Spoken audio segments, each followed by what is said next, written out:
supaya kami memahami kehendak Tuhan bagi kami. Ada banyak persoalan dalam hidup ini. Tuhan izinkan terjadi supaya kami belajar dan kami melewati semua itu. Pimpin, terangi dan ajarilah kami.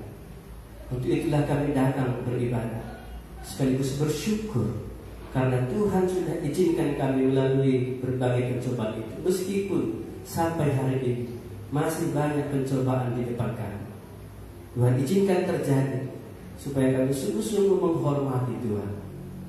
Karena Kristus Yesus kami berdoa. Amin. Mari kita membuka kitab kita dari kitab Ayub. Kitab Ayub sebelum Mazmur.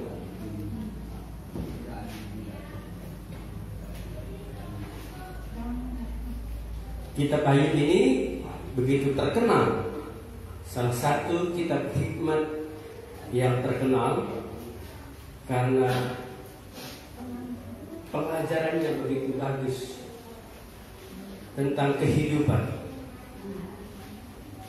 Saudara, semakin banyak penderitaan atau pencobaan, semakin banyak hikmat kita. Ayub salah satu kitab yang mencatat pengalaman itu, dan hikmatnya sangat luar biasa. Saking dalamnya, sulit kita untuk memahaminya. Saya berharap 2 kali ibadah kita akan membahas, merenungkan bersama-sama dari kitab Ayub ini. Ayub pasal 1.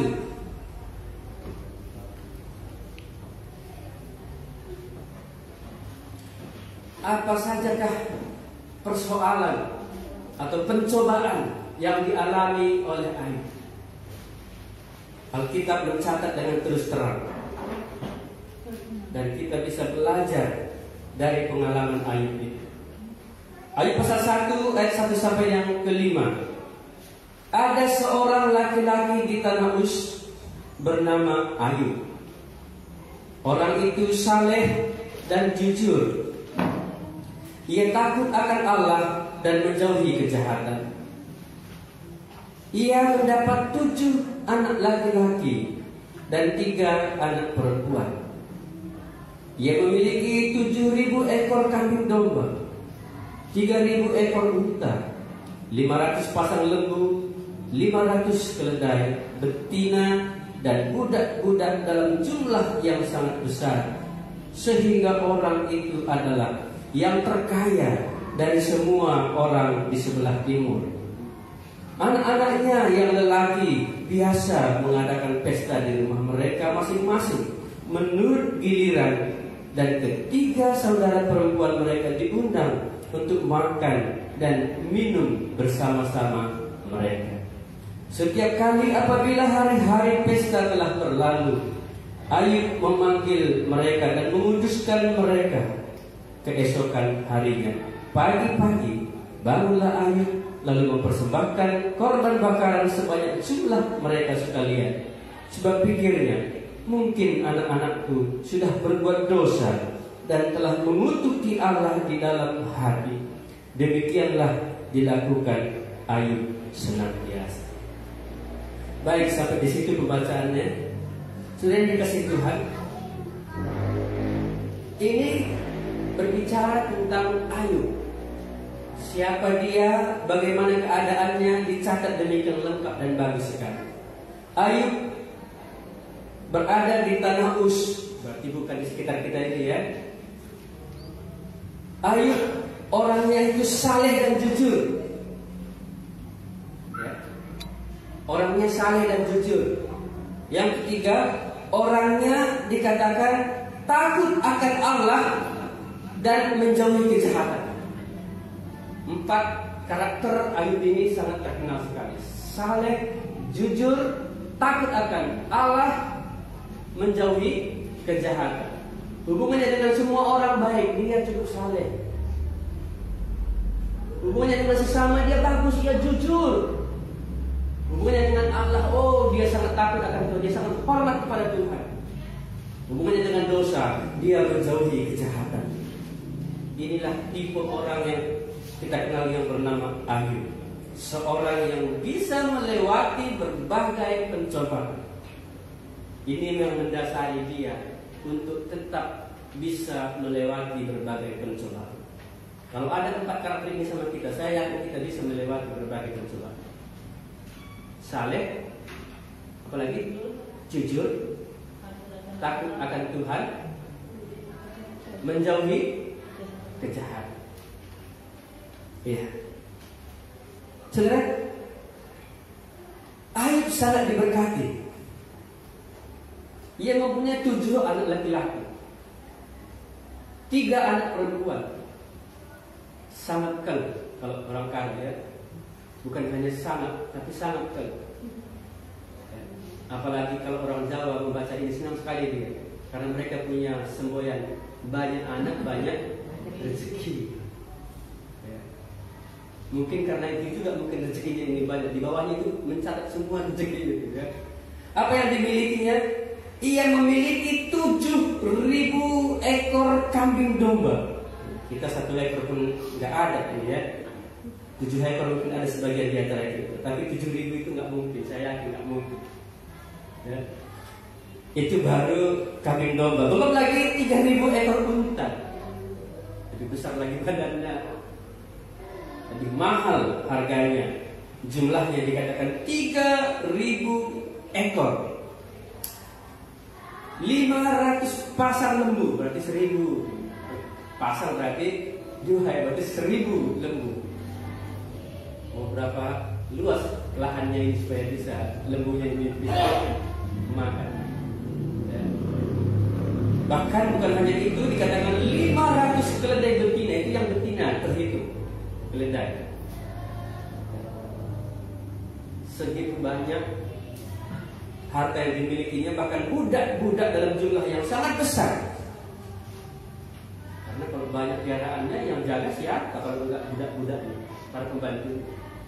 100 ekor lembu saja saya kira enggak cukup 1 orang menangani. 10 ekor lembu cukup 1 orang sanggup. Pala-pala 10 ekor lembu 1 orang. Kalau 1.000 berapa? 100 orang harus menangani. Apa kalau 1.000 orang harus menangani? Wajar kalau banyak budak. Itu baru lembu kalau kita hitung tadi ya. Kalau unta bagaimana? Sudah dikasih Tuhan. Hal ini menyebutkan bahwa sehingga orang itu adalah yang terkaya di sebelah timur, bukan di sini, bukan di daerah kita ini, tapi di sebelah timur, pada waktu di Tanah Kus, yang terkaya.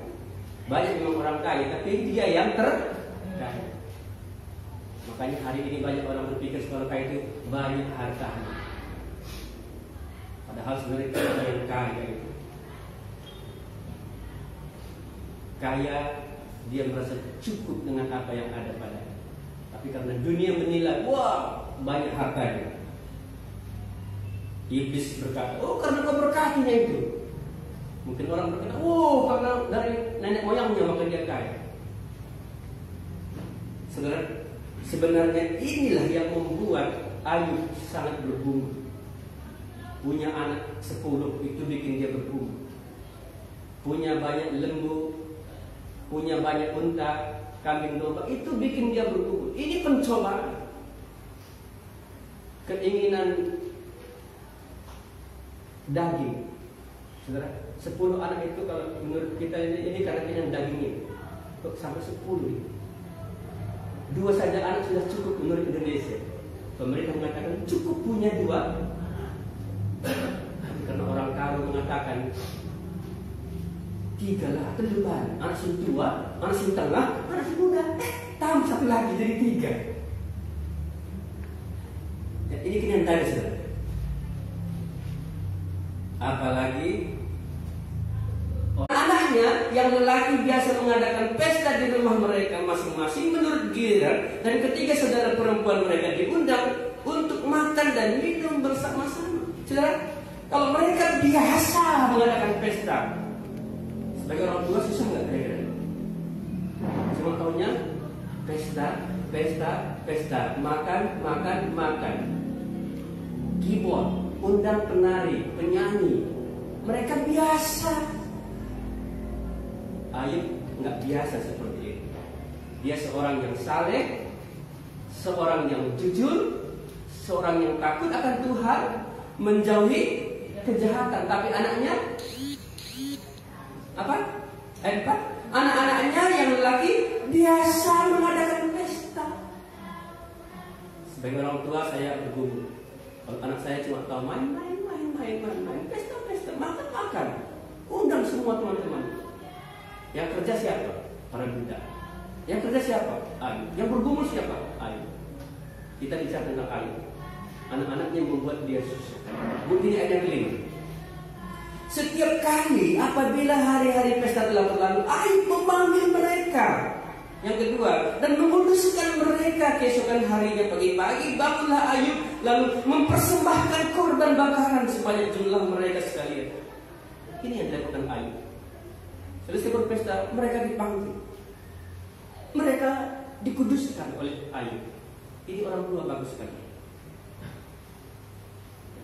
Bolehkah berpesta? Boleh. Tapi kalau itu menjadi biasa bagi ini bahaya. Ini perlu diperhatikan. Ini godaan, ini pencobaan. Ia menguduskan mereka dan ia mempersembahkan korban sejumlah mereka. Berapa habis setiap kali mempersembahkan korban? Kalau 10 halnya berapa sekali korban kan? Berat ya? Tapi karena dia sangat banyak hartanya, terkaya, mungkin nggak jadi masalah bagi saudara. Bukan itu masalahnya. Masalahnya yang berikutnya. Apa katanya? Sebab pikirnya, ayat 5 bagian terakhir. Sebab pikirnya, mungkin anak-anakku sudah berbuat dosa dan telah mengutuki Allah di dalam hati. Ini yang jadi masalah. Soal banyaknya persembahan nggak jadi masalah bagi Ayub. Bagaimana jika mereka ini berbuat dosa? Adakah kita orang tua hari ini berpikir, apakah anakku ini sudah berbuat dosa? Atau kita tidak pikirkan hal itu? Kalau Ayub tidak saleh, tidak jujur, tidak takut akan Tuhan, tidak menjadi kejahatan, pasti dia nggak peduli dengan anaknya tentang berbuat dosa.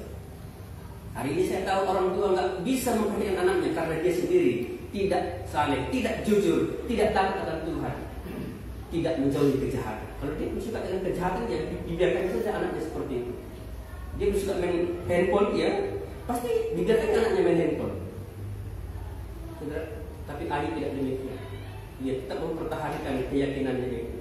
Dia saleh, dia jujur, dia takut akan Allah, dia menjadi kejahatan. Maka dia perhatikan anak-anaknya. Jangan-jangan dia telah berbuat dosa dan telah mengutuki Allah di dalam hati. Ayub tahu isi hati 10 anaknya. Jangan-jangan ia mengutuki Allah di dalam hati. Apakah kita tahu hati anak-anak kita hari ini? Kalau bukan kita yang tahu, siapa lagi? Anak-anak kita nggak tahu tentang hatinya. Mereka masih anak-anak. Hanya kita orang tua. Ayub tahu isi hati anak-anaknya. Meskipun 10 orang anak. Anak kita berapa? 1, 2, 3. Apa yang tahu isi hati mereka? Mereka belajar dari Ayub. Tapi bagi Ayub ini pencobaan. Ini membuat dia harus bergumul, memanggil anak-anak setiap kali mengadakan pesta. Yang menguduskan mereka. Berapa banyak korban Ayub, berapa banyak doa Ayub untuk anak-anak. Kita mendengar kisah ini mungkin enak aja si Ayub ini. Jangan bilang enak. Ini pergumulan, ini pencobaan. Keinginan daging, keinginan mata dalam hidup itu adalah enak. Enak, saudara. Enak itu yang bikin kita bisa jatuh dalam dosa. Makanya Ayub berusaha supaya anak-anaknya jangan sampai berbuat dosa, jangan sampai mengutuki Allah. Apakah kita pernah bergumul akan hal itu? Bagaimana supaya aku tidak berbuat dosa? Bagaimana supaya aku tidak mengutuki Allah? Bagaimana supaya anak-anakku tidak berbuat dosa? Bagaimana supaya anakku tidak mengutuki Allah? Bagaimana supaya keluargaku tidak berbuat dosa? Apakah kita punya hati seperti itu? Ini pergumulan Ayub, ini pencobaan Ayub. Pencobaan yang pertama, ketika banyak hartanya, ketika dia sukses, ketika dia menjadi terkaya, dia bisa menjadi sombong. Keangkuhan hidup, keinginan mata, oh punya banyak harta, oh senang sekali. Oh keinginan daging, oh punya banyak anak. Ini pergumulan juga, hati-hati. Apakah kita menyadari ini pencobaan yang dialami Ayub? Ya, ini pencobaannya. Makanya Ayub berkata, dan dia berusaha supaya anak-anaknya jangan sekali-kali berbuat dosa. Sebab kalau dia berbuat dosa, jatuh ke dalam dosa itu karena mereka berpesta, karena mereka sangat terbiasa dengan itu, mereka bisa jatuh dalam dosa. Tapi untunglah ada seorang Ayub yang punya hati, berkomitmen supaya anak-anaknya jangan berbuat dosa, supaya anak-anaknya jangan mengutuki Allah di dalam hati. Apa rahasia Ayub? Karena ia jujur, ia saleh, ia takut akan Tuhan, ia menjauhi kejahatan. Sampai di mana kita hari ini menjauhi kejahatan? Atau kita dekat dengan kejahatan? Dekat-dekat dengan orang merokok, ya pasti kita juga ikut merokok. Ya dekat-dekat, ya kan enggak lah. Menjudi, dekat-dekat ini. Ini kan sebab jackpot, ya nggak apa-apa ya. Kita kan lama-lama ya jadi pemain juga. Coba dijauhi, kenapa rupanya? Kalau kita dekat-dekat dengan ya, pohon durian, ya pasti makan durian lah. Wah, itu enak pula itu, kuning pula itu, nggak bayar pula itu. Makin seru ya kan? Padahal tensinya jadi naik karena durian. Saudara, pencobaan itu datang kepada Ayub. Tapi Ayub bisa melewatinya ayat kelima tadi. Ia memanggil anak-anaknya, ia menguduskannya, ia mempersembahkan korban sebanyak jumlah anaknya, dan ia selalu bergumul, jangan-jangan anakku sudah berdosa kepada Tuhan. Jangan sampai ia mengutuki Allah di dalam hati. Ini membuat Ayub benar berkomitmen dengan keyakinannya. Itu baru yang pertama, saudara. Pencobaan yang kedua. Kalau kita membaca ayat berikutnya itu, kita tahu bagaimana pencobaan itu datang lebih berat. Semua yang dimiliki Ayub tadi, termasuk 10 anaknya, semuanya mati. Wah, ini baru pencobaan yang lebih berat. Selama ini kita tahu ini sebuah pencobaan. Yang pertama tadi nggak pencobaan. Padahal Ayub menganggap itu pencobaan, itu pergumulan berat. Apalagi yang kedua ini, pasti kita sendiri menganggap itu sangat berat. Mari kita membaca ayat 20 sampai 22 saja, kalau usah kita baca semua. Bagaimana Ayub menghadapi pencobaan yang berat ini? Ketika lembu mati, ketika untanya semuanya mati, ketika kambing dombanya mati, ketika keledainya mati, ketika anaknya laki-laki dan perempuan mati.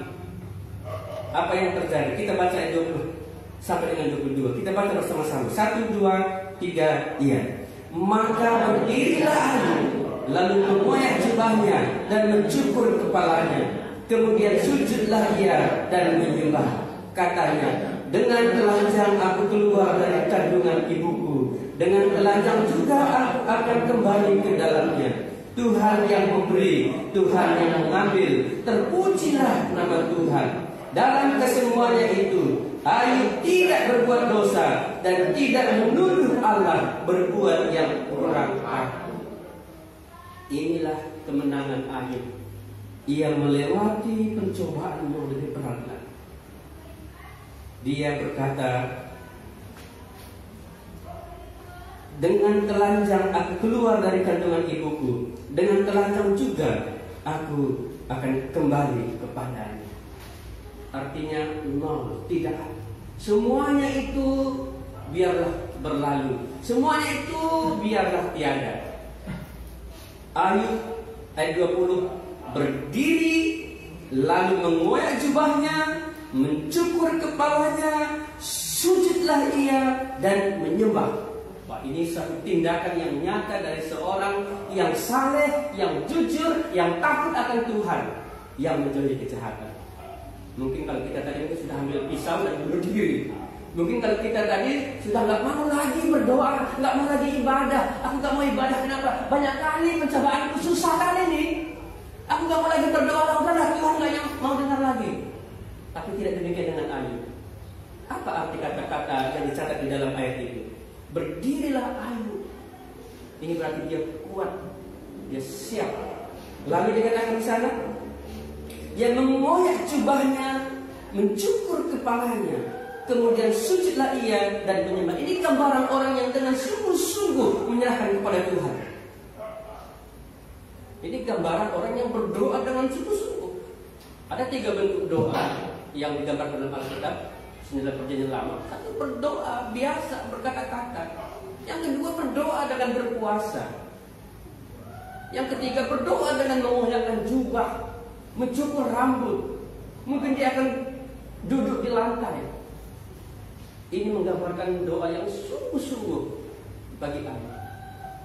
Dan dia berani berkata, dengan telanjang aku datang ke dunia, dengan telanjang pula aku akan kembali kepada-Nya. Tuhan yang memberi, Tuhan yang mengambil. Terpujilah Tuhan. Dalam kesemuanya itu, Ayub tidak berbuat dosa. Ini pencobaan. Dan Ayub menang. Ia tidak berbuat dosa. Kalau kalah, Ayub pasti berbuat dosa. Dan tidak menuduh Allah berbuat yang kurang tepat. Apa rahasia Ayub bisa menang? Apa rahasia Ayub tidak berbuat dosa dan tidak menuduh Allah? Dia mengerti betul tentang Tuhan. Tuhan yang memberi, Tuhan yang mengambil. Semua harta yang dia miliki itu adalah dari Tuhan. Ayub seorang yang jujur, seorang yang saleh, seorang yang takut akan Tuhan, seorang yang menjauhi kejahatan. Apakah kita bisa melewati pencobaan yang sebesar ini? Kalau kita tidak memiliki fondasi iman yang benar, kita akan kalah. Kita akan menangisi berhari-hari kehilangan harta kita, kehilangan anak kita. Setiap hari aja ambulan lewat, saya agak sedih. Entah siapa pun yang meninggal itu. Apalagi kalau 10 anaknya meninggal itu, bagaimana beratnya. Senyum pun nggak bisa lagi kalau kita ya. Datang pun orang kita nggak siap lagi. Makan pun kita nggak mau lagi, tidur pun nggak bisa lagi. Tapi Ayub tidak demikian. Ayub tidak berbuat dosa. Pada intinya, seorang yang takut akan Tuhan tidak berbuat dosa dan tidak menuduh Allah berbuat yang kurang tepat. Bisa jadi kita melewati pencobaan yang sebesar itu. Kalau mau lihat seperti apa tadi, baca dari ayat-ayat yang di atas tadi. Ini baru 2 pencobaan. Kita lihat pencobaan yang ketiga. Namanya kan berbagai pencobaan. Berarti banyak nih. Saya mau sebutkan 5, tapi mungkin 3 saja hari ini. Ya. Mari kita lihat. Ini pencobaan. Seringkali kita alami ini apa? Penderitaan, kesesakan. Ini mungkin fitnah, ya. Ini sering kita sebut namanya kesusahan. Karena kalau kita katakan ini miskin, bisa juga kita katakan ini miskin. Mengapa miskin? Karena semua yang dia miliki sudah mati. Ayub bisa melewati itu. Kemiskinan pernah dialami oleh Ayub. Dia tidak punya apa-apa. Dia seperti orang yang baru lahir.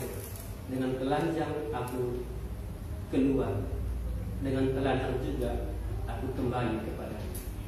Ya, kita nggak pernah semiskin Ayub. Kita menikmati apa yang ada pada kita. Ayub menang. Saya harap kita juga bisa menang, bisa melewati itu. Mari kita lihat pencobaan yang ketiga. Sebenarnya kalau kita baca pasal yang kedua, ya, pasal yang kedua, ini pencobaannya yang dialami oleh Ayub. Mari kita melihat ayat yang ke-7, 7 sampai dengan 10. Kemudian iblis pergi dari hadapan Tuhan, lalu ditimpanya Ayub dengan barang yang busuk dari telapak kakinya sampai ke batu kepalanya. Lalu Ayub mengambil sekeping beling untuk menggaruk-garuk badannya sambil duduk di tengah-tengah api. Maka berkatalah istrinya kepadanya, masih bertekunkah engkau dalam kesalehanmu? Kutukilah Allahmu dan matilah. Tetapi jawab Ayub kepadanya, engkau berbicara seperti perempuan gila. Apakah kita mau menerima yang baik dari Allah, tetapi tidak mau menerima yang buruk? Lalu dalam kesemuanya itu Ayub tidak berbuat dosa dengan bibir. Saudara, dalam kesemuanya itu Ayub tidak berbuat dosa. Ini pencobaan yang lebih berat daripada 1 dan 2 tadi. Ini penyakit yang berbahaya. Bukan darah kecil yang kita alami selama ini. Ini dari rambut kepala sampai kaki ini penuh dengan bara dan besar-besar. Dan ada yang meneliti dikatakan ini penyakit yang sangat berbahaya. Sebelum COVID-19 ini ada, ini lebih berbahaya. Ya, iya. Iblis yang menyakiti. Iblis pergi dari hadapan Tuhan, lalu ditimpanya Ayub dengan bara yang busuk dari telapak kaki sampai ke batu kepalanya. Berpijak pun sakit. Makan pasti tidak enak. Penderitaan, penyakit adalah pencobaan yang lebih berat. Hari ini pencobaan seperti ini yang paling ditakuti orang. Jangan sampai sakit. Mari kita pakai masker. Mari kita jaga jarak. Mari kita cuci tangan. Saya mau tambahkan, mari kita makan enak, baru tidak sakit. Makan banyak itu baru tidak sakit. Kalau pakai masker saya tahu juga, bisa juga jadi sakit ya, karena sesak, ya karena kurang oksigennya bisa juga. Apalagi yang dikeluarkan itu terus kita hirup lagi, bakterinya tinggal di situ, tapi masuk lagi, dia bolak-balik masuk, lama-lama kan dia bandel, dia marah, dia penyakit juga. Kenapa itu keluarkan aku, kata si bakteri? Kenapa itu masukkan aku lagi? Kenapa? Dia marah si bakteri kan? Si bakteri pun kesel karena banyak orang pakai masker hari ini. Tambahlah penyakit. Untungnya itu bukan virus, bakteri. Karena ada banyak sumber penyakit ya, termasuk bakteri ataupun virus. Ya, saya juga ada sumber-sumber yang lain, tapi itu bukan bidang saya. Saudara, Ayub menderita penyakit yang berat. Tidak cukup hanya penderitaan itu. Ini pencobaan yang ketiga dialami Ayub.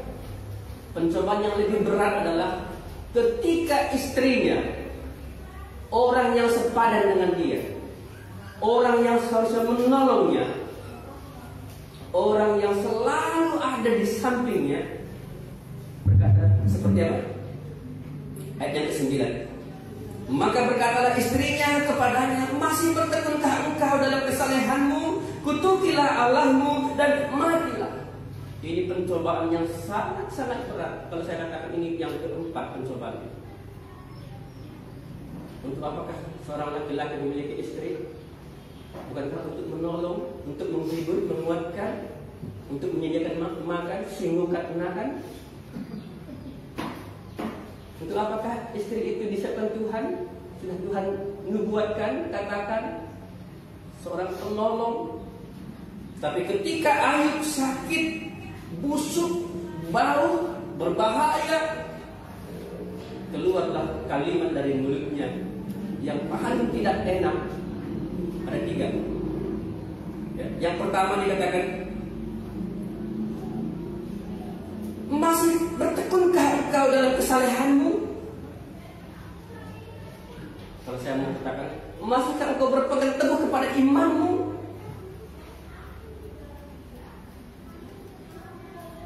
Hubungan suami istri ini sangat terganggu kalau keyakinannya terganggu, diungkit. Kalau soal ada makan nggak jadi masalah, pergi ke kedai. Tapi kalau soal keyakinan, saudara, ya. Masihkah engkau berpegang kepada keyakinanmu? Di situ dipakai istilah, masih bertekunkah engkau dalam kesalehanmu? Ayub terkenal dengan kesalehannya. Saya khawatir jangan-jangan istrinya nggak saleh, ataupun dia saleh tapi nggak murni kesalehannya. Ya karena kaya Ayub bolehlah ikut. Namanya juga ada uang abang saya. Ya kalau nggak ada uang ya abang nelayan. Begitu sudah habis harta Ayub, mungkin keluar kalimatnya, masih bertekun dengan kesalehanmu. Kisah ini kisah Ayub, bukan keluarganya, bukan istri. Ini kisah Ayub. Kemungkinan besar istri Ayub ini bukan seorang yang saleh, tapi tertutupi oleh karena Ayub. Kesalehan dalam keluarga satu saja sebenarnya bisa menutupi seluruh keluarga itu. Hari ini kalau betul-betul kita punya iman, keyakinan yang benar di hadapan Allah, itu memenangkan seluruh keluarga itu. Amin. Ya, saya khawatirnya satu pun nggak ada keluarga itu.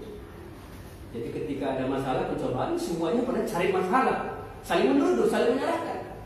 Ayub tidak mau menyalahkan istrinya.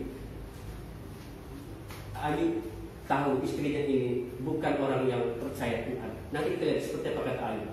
Ini menggambarkan bahwa sebenarnya betapa perlunya satu keluarga itu satu hati, satu iman, satu keyakinan. Tapi di sini istrinya sepertinya bukan orang yang saleh. Yang kedua, kalimatnya dikatakan di situ, kutukilah Allahmu. Saudara, ini menyangkut Allah. Iman sekaligus menyangkut kepada Allah. Kutukilah Allah. Sepertinya saya katakan, istri Ayub bukan seorang yang percaya kepada Allah. Kalaupun dia percaya itu karena banyak harta Ayub, atau mungkin juga Ayub seorang yang ganteng tapi tidak dibahas. Si Ayub ini begitu terkenal di sebelah timur karena dia terkaya. Itu yang membuat istri Ayub mau ikut dengan Ayub. Tapi setelah Ayub mengalami percobaan yang berat ini, penderitaan baru yang besar itu, yang menyakitkan itu, ia berkata, kutukilah Allah. Saudara, ini perkataan bukan main-main. Siapa yang berani mengutuki Allah? Perempuan seperti istri Ayub ini, kalau ada dalam keluarga kita, hati-hati. Allah sedang mau dilawan. Ini kata-kata yang kedua yang keluar dari mulut istri Ayub.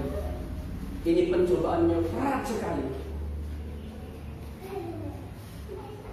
Kita bermasalah, orang tua kita pun ikut jadi sesat. Ayub kehilangan harta, kehilangan anaknya, Allah yang dikutuki. Itu kata istri Ayub. Ini pencobaan yang berat bagi Ayub.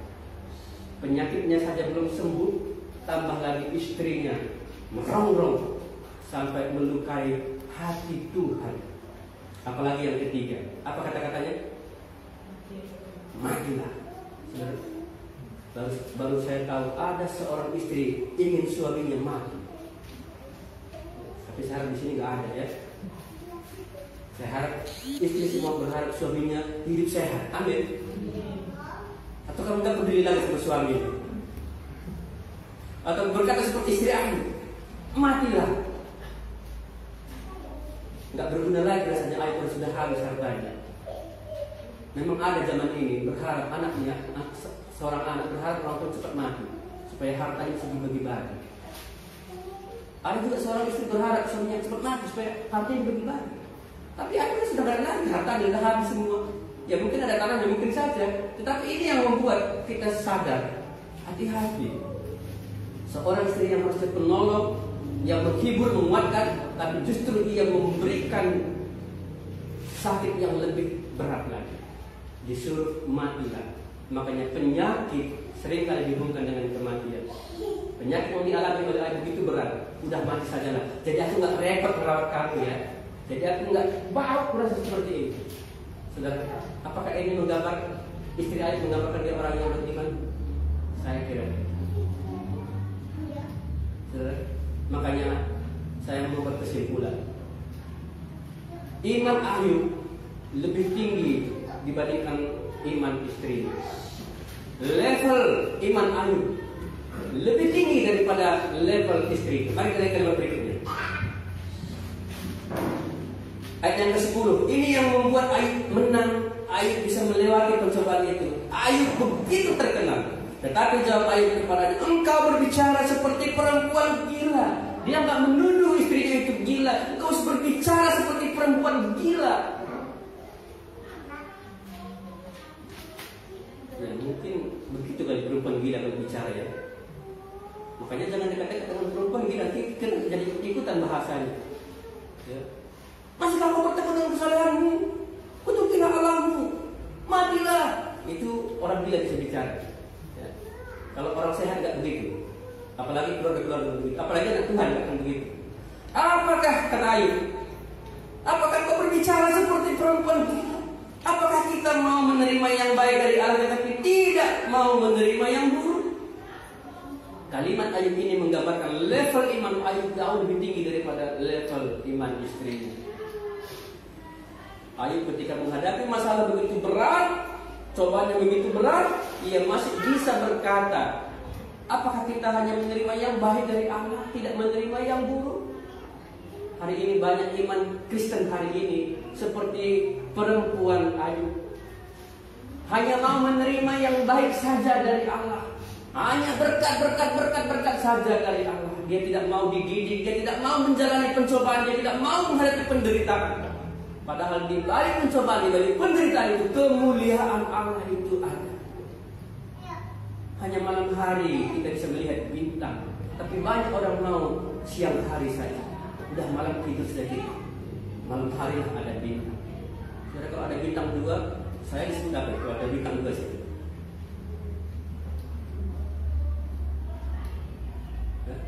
Jenderal ya, jenderal itu kita akan dimuliakan. Kalau kita menghadapi berbagai pencobaan, penderitaan, itu berarti kita akan mendapatkan kemuliaan itu. Makanya Ayub bisa berkata, apakah kita hanya mau melihat yang menerima yang baik saja dari Allah, tidak mau menerima yang buruk? Seorang yang percaya, yang beriman, yang saleh, jujur, takut akan Allah, menjadi kejahatan, ia bisa menerima apapun yang terjadi. Dia siap menerima meskipun itu yang buruk terjadi. Sekali lagi, seorang yang beriman, dia bisa menerima apapun yang terjadi, sekalipun yang buruk terjadi. Ini iman Ayub, levelnya sungguh tinggi.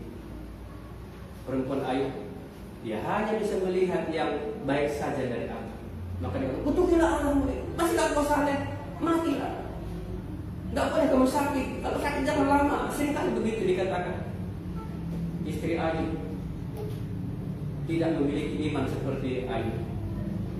Tapi Ayub bisa melewati berbagai pencobaan. Pencobaan yang pertama, dia lalui. Pencobaan yang kedua, dia lalui. Pencobaan yang ketiga, dia lalui. Pencobaan yang keempat dari istrinya, dia bisa lalui. Kalimat terakhir dalam ayat 10 dikatakan apa? Dalam kesemuanya itu, kita baca sama-sama 1, 2, 3. Dalam kesemuanya itu Ayub tidak berbuat dosa dengan bibir. Ayub tidak berbuat dosa. Dia tidak jatuh ke dalam pencobaan. Mari kita berdoa. Tuhan ajari kami supaya kami bisa melewati berbagai pencobaan, supaya kami jangan berbuat dosa. Jangan berbuat dosa dengan bibir kami. Jangan menuduh Allah berbuat yang kurang patut. Jangan menuduh Allah, menyalahkan Allah di dalam hati. Tuhan, kami rindu. Kalau kami melihat banyak pencobaan dalam hidup kami ini, ajari kami Tuhan, tuntun kami. Biarlah kami tidak berpegang kepada keyakinan kami dalam Kristus Yesus, sebagaimana Ayub, seorang yang saleh, yang jujur, yang takut akan Allah dan yang menjauhi kejahatan, sehingga Ayub bisa melewati semua pencobaan itu. Berkati dan tolonglah jemaat ini Tuhan, ketika mereka bergumul dalam pencobaan itu, jangan biarkan mereka kalah, tapi tolonglah mereka Tuhan bisa menang melewati berbagai pencobaan. Dalam Kristus Yesus kami berdoa.